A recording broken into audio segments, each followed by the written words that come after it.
नमस्कार. भक्तिप्रवास चॅनलवर आपलं स्वागत आहे. आजच्या आपल्या कथेचं नाव आहे बसापाचं दारिद्र्य दूर केलं. कथा सुरू करण्यापूर्वी जर कोणी या चॅनलवर नवीन असेल तर त्यांनी ह्या चॅनलला सबस्क्राईब करायला विसरू नये. त्यामुळे स्वामींच्या नवनवीन लीलांचा अनुभव आपल्याला घेता येईल. तर चला कथेला सुरुवात करूया. मंगळवेढ्या गावात एक शूद्र स्त्री राहत होती. तिचं नाव जनी. तिची पांडुरंगावर उत्कट श्रद्धा होती. आषाढी आणि कार्तिकीची वारी तिने कधीच चुकवली नाही. अनेक वर्ष हा तिचा नेम अबाधित होता. जणू तो नेम तिचा सहज स्वभावच बनला होता. कुठलाही नेमानं केलेली कृती अभ्यासाने पुढे देह प्रकृतीशी समरसून जाते आणि इतरांना अशक्य आणि कठीण वाटणाऱ्या गोष्टीही मनुष्य लीला आचरत असतो, हा सिद्धांत आहे. या वर्षीही जनी आषाढीला पंढरपुरास पांडुरंगाच्या दर्शनासाठी निघाली. पण तिची निष्ठा पणास लावावी किंवा लागावी अशी बहुतेक पांडुरंगाची इच्छा असावी. जर इष्टप्राप्ती करून घ्यायची असेल तर कसोटीच्या दिव्यातून पार पडलेच पाहिजे. 100 नंबरी सोनं असलं तरी अग्नीत घातल्यावर त्याची खरी परीक्षा होते, नाही का?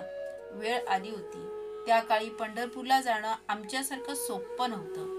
पंढरपूरला जाण्यासाठी जनीच्या नशिबात कोणतीच अनुकूलता नव्हती. जवळ ना पैसा ना वाहन. आपलं परमदैवत पांडुरंगासाठी पंढरीला जायचंय एवढंच फक्त तिला ठाऊक होतं. मुखानं विठ्ठल नाम घेत घेत हळूहळू चालत जनी पंढरपूरच्या वाटेला लागली. विठ्ठल नामाच्या अवीट गोडीत जनी देहबान हरपून चालत होती. तिच्याकडे बघणाऱ्याला वाटे की जणू चालत बोलत शरीररूप धारण केलेलं विठ्ठल नामच चाललेलं आहे. सर्व वातावरण विठ्ठल नामाच्या घोषाने धुंद होऊन गेलं होतं. जिकडे पाहावं तिकडे अगदी पानांच्या सळसळीतूनही जणू फक्त विठ्ठल विठ्ठल विठ्ठल ऐकू येत होतं. अचानक आकाशात ढग दाटून आले. आभाळ पूर्णपणे निस्तेज होऊन काळे झाले. पावसात सुरुवात झाली. वादळ आणि वाऱ्यासह पाऊस धरतीस झोडपू लागला. आकाशातील ढगांमधील टकरीतून विठ्ठल नामाची विद्युलता त्रिभुवनाला उजळू लागली. भूमीवरील जनीचा विठ्ठल घोष जणू त्यांच्याशी समन्वय साधू लागला. आकाशातील ढगांशी विठ्ठल नामाच्या त्या टकराने चराचरावर पाऊस रूपात तुफान प्रेम वर्षाव होऊ लागला. जिकडे पाहावे तिकडे पाणीच पाणी दिसू लागले. जनी तर चहूकडून पाण्याने वेढली गेली. तिच्या मुखाने विठ्ठल नामाचा गजर चालूच होता. अशा स्थितीत, या कठीण परिस्थितीत आपण विठ्ठल दर्शनास मुकणार की काय असं तिला वाटू लागलं. विठ्ठल भेटीच्या ओढीने तिचं मन आक्रंदू लागलं. विजांचा लखलखाट होत होता.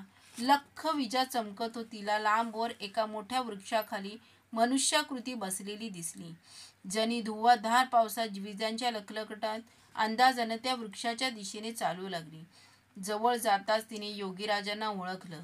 याआधीही तिने अनेक वेळा योगीराजांचं दर्शन घेतलं होतं. योगीराज निसर्गाच्या त्या रौद्र तांडवात शांतपणे झाडाखाली बसले होते. जनीस योगीराजांचं दर्शन एक शुभ शकुनच वाटला. चहूकडे जलमय झालेल्या त्या वातावरणात योगीराजांच्या चेहऱ्यावरील स्मित हास्य पाहून जनीस फार आधार वाटला. योगीराजांनी एक नजर जनीकडे टाकली. पांडुरंगासाठी प्रेमविव्हळ झालेल्या जनीस योगीराज म्हणाले, भूवैकंठ विठ्ठल क्षेत्री तुझा पांडुरंग राहतो, म्हणजे इतरत्र तो नसतोच की काय? सच्चिदानंद परमात्मा शोधायला जीवाचा इतका आटापिटा का करते आहेस? असं म्हणून चहूकडे कोसळणाऱ्या त्या धुव्वाधार पावसात योगीराजांनी आपला उजवा हात उंचावून जनीस आशीर्वाद तर दिलाच, परंतु स्वतःच्या हृदयी परमात्मा पाहण्याची दिव्य दृष्टीही तिला दिली. मी तूपणाच्या अभेद्य चक्रव्यूहातून तिची जाणीव आता सरली होती. सर्व चराचरात आता तिला तिचा विठ्ठलच दिसू लागला. पावसाच्या सरींमध्ये, मेघ गडगडात आणि चमकणाऱ्या विद्युलतेमध्येही तिला विठ्ठल नामच ऐकू येऊ लागलं. सर्वच अघटित घडत होतं. योगीराजास जनीस म्हणाले, आता डोळे मीट आणि नंतर उघडून परत पहा. तुझ्या ओळखीचं काही दिसतं आहे का? जनीने डोळे मिटले. तोच योगीराज उठून दोन्ही हात कटीवर घेऊन तिच्यासमोर उभे राहिले. जनीने डोळे उघडले तर अंधारून आलं होतं. वीज चमकली. त्या चमचमणाऱ्या विजेच्या प्रकाशात कटीवर हात ठेवून प्रत्यक्ष पांडुरंगच तिच्यासमोर उभा होता. त्या कठीण परिस्थितीतही भक्तवत्सल योगीराजांनी जनीची आषाढी वारी पूर्ण केली. स्वशरीर हेच पंढरपूर आणि त्यात सदैव असणारा चिदांश परमात्मा हाच विठ्ठल याची प्रचिती जनीस आली.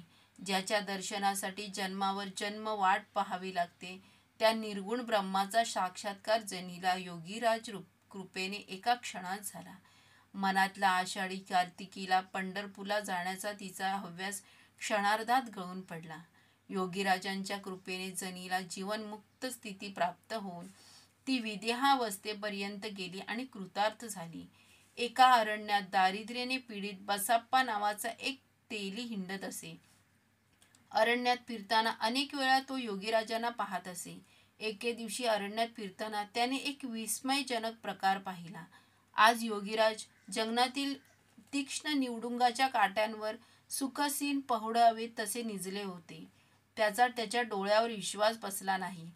तो भयचकित होऊन योगीराजांना पुन्हा पुन्हा प्रणाम करू लागला. बसाप्पांच्या मनात आलं की असे कंटकशय्येवर पहुडणारे हे योगी कोणी सामान्य विभूती नसले, नाहीतर कंटकशय्येवर झोपणं कोणीही सर्वसामान्याला शक्यच होणार नाही. बसाप्पा तेल्याच्या मनात असे विचारतरंग येत आहेत. तोच योगीराज कडाडले, आम्ही कोणीही असू, तुला त्याच्याशी काय कर्तव्य आहे?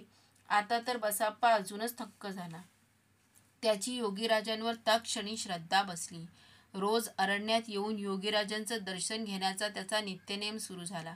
दर्शन घेतल्याशिवाय त्याचा एकही दिवस जात नव्हता. त्याच्या घरी बसाप्पाच्या बायकोला वाटू लागलं, आपला नवरा अरण्यातील कोणाला तरी वेड्याच्या नादी लागला आहे. त्या नादाने त्यांचं आपल्या संसाराकडे दुर्लक्ष होत आहे. खरं तर बसाप्पाच्या संसाराची सर्व जबाबदारी तिच्यावरच होती. नावापुरता असलेला नवराही आता अरण्यात योगीराजांच्या मागे मागे फिरू लागल्यामुळे तिच्यासमोर तर ब्रह्मांडच उभं राहिलं. बसाप्पाला रोज तिने कितीही पाडा पडवला तरी उठता बसता पाहावं तेव्हा तो योगीराजांच्या समवेत अरण्यातच असायचा. आता तर त्याला आपल्या संसाराचाही विसर पडायला लागला. इकडे त्यांची पत्नी दारिद्र्याने दिवसेंदिवस रंजीस आली होती. तिला हा संसार नकोसा वाटायला लागला होता. आता तर घरातलं धान्यही संपल्याने नुसत्या पाण्यावर दिवस काढण्याची तिच्यावर वेळ आली होती. बसाप्पाचं जीवनही योगीराजांच्या सानिध्यात सुळावरच्या पोळीसारखंच चाललं होतं. त्या अरण्यात कधी कुठे जातील याचा नेम नव्हता. इतके जलद चालत असत की बसाप्पा काट्याकुट्यातून आणि दगडधोंड्यातून भरलेल्या मार्गावरून अक्षरशः त्यांच्या मागे धावावं लागे. अनेक वेळा चालताना तो घसरून पडायचा सुद्धा. परंतु काहीही झालं तरी बसाप्पाने योगीराजांची कास सोडली नाही. त्यांची योगीराजांच्या प्रती जबरदस्त निष्ठा होती. योगीराजांचा स्वच्छंद विहार चालू असायचा. एके दिवशी योगीराजांचे मन द्रवले. योगीराज अचानक झपाझप पावले टाकत चालू लागले. बसाप्पा नेहमीप्रमाणे त्यांच्या मागे मागे धावू लागला. योगीराज काटवण या नावाने प्रसिद्ध असलेल्या निबिड जंगलात शिरले. बसाप्पाही शिरला, पण तत्क्षणीच थांबला. त्यांच्या पुढे पाठी आजूबाजूला सर्व साप होते. त्या भेसूर सर्पारण्यात योगीराज मात्र लीला विहरत होते. काही वेळाने योगीराजांनी मागे वळून पाहिले तेव्हा बसाप्पाची भयानक बोबडी वळली होती. योगीराजांनी त्याला हाक मारली, बसाप्पा, ए बसाप्पा. भयग्रस्त बसाप्पाच्या तोंडून एक शब्दही फुटत नव्हता. तो थरथर कापत उभा होता. योगीराज बसाप्पाला म्हणू लागले, सगळा संसार सोडून का माझे कळमळतो आहेस? चल निघ इथून. आज प्रथमच योगीराज बसाप्पाशी बोलत होते. बसाप्पाच्या तोंडून एक शब्दही फुटत नव्हता. घरी जाऊन बायकोस काय तोंड दाखवू असे आता त्याला मनातून वाटू लागले. योगीराज कडाडले, घरी तर जाच, पण जाताना हे जे साप दिसतायत ना, त्यापैकी तुला हवे तितके साप तुझ्या वस्त्रात बांधून ने. बसाप्पा समोर आता यक्ष प्रश्न उभा राहिला. हो म्हणावं तरी पंचाईत, नाही म्हणावं तरी योगीराज समोरच उभे ठाकलेले. त्यांना आजूबाजूला दृष्टी टाकली. मोठमोठे नाग त्याच्याकडे कुतूहलतेने फुतकारत होते. एकीकडे साप तर दुसरीकडे योगीराज. बसाप्पा तप करू लागला. मी घरी जातो, पण मालक मला साप नको म्हणून वागला. त्याला ब्रह्मांड आठवू लागलं. घाम फुटला. तोच योगीराजांनी एक भला मोठा नाग उचलला आणि बसाप्पाच्या वस्त्रात घातला. योगीराज म्हणाले, अजून हवे तर घे, हीच वेळ आहे. पण घाबरलेल्या बसाप्पाला ही वेळ तर नको होती. तो म्हणाला, महाराज, आपण दिलात एवढाच पुरे आहे. आता आणखी नको. मला आज्ञा द्या, मी जातो माझ्या घराकडे. योगीराज हसत होते. ते बसाप्पाला म्हणाले, ठीक आहे, आता इकडे तिकडे न पाहता सरळ आपल्या घरी जा. बसाप्पाने कसाबसा नमस्कार केला आणि तिथून धूम ठोकली. घामाघूम झालेला आणि घाबरलेला बसाप्पा कसाबसा घरी पोचला. खूप दिवसांनी जंगलातून तो आज घरी परतत होता. अस्थिपंजर झालेली त्याची बायको केवळ एका तट्टावर पडून होती. परागंदा झालेला आपला नवरा बऱ्याच दिवसांनी घरी आलेला पाहून तिला थोडं बरं वाटलं. तिच्या डोळ्यातून अश्रू ओघळत होते. तेवढ्यात तिचं लक्ष बसापाच्या खांद्यावरील गाठोड्याकडे गेले. ती क्षीण आवाजात म्हणाली, देवाचीच कृपा आहे की तुम्ही आज घरी आलात. पण धनी, तुमच्या खांद्यावरच्या गाठोड्यात आहे तरी काय वळवळत आहे? बसापांची बोलतीच बंद झाली. बायकोला काय सांगावं हे त्याला कळत नव्हतं. आता तर खांद्यावरचं गाठोडं अजून जोरजोरात हलत होतं. बसाप्पाची पत्नी त्याही परिस्थितीत उठली आणि तिने ते गाठोडं त्याच्याकडून हिसकावूनच घेतलं. बसाप्पाने घाबरून डोळेच मिटून घेतले. तोवर पत्नीने गाठोडं सोडलं. हर्षोल्लासाने ती म्हणाली, अहो धनी, अहो धनी अशा हाका मारत होती. बसाप्पाने खाडकन डोळे उघडले. गाठोड्यातून भल्या मोठ्या नागाऐवजी एक मोठी वजनदार सुवर्णाची लगड खाली पडली होती आणि बसाप्पाच्या डोक्यात प्रकाश पडला. योगीराज म्हणत होते, हीच वेळ आहे, हीच वेळ आहे. योगीराजांचे अगाध सामर्थ्य बघून बसाप्पा विस्मयचकित झाला. त्याने बायकोला घडलेली सर्व हकीकत सांगितली. तिची चित्तवृत्ती एकदम बदलून गेली. दोघं नवरा बायको धावतच अरण्यात परत योगीराजांच्या दर्शनास गेले. नवरा बायको दोघांनी योगीराजांचे पाय धरले आणि त्यांच्या पायावर अश्रूंचा अभिषेक केला.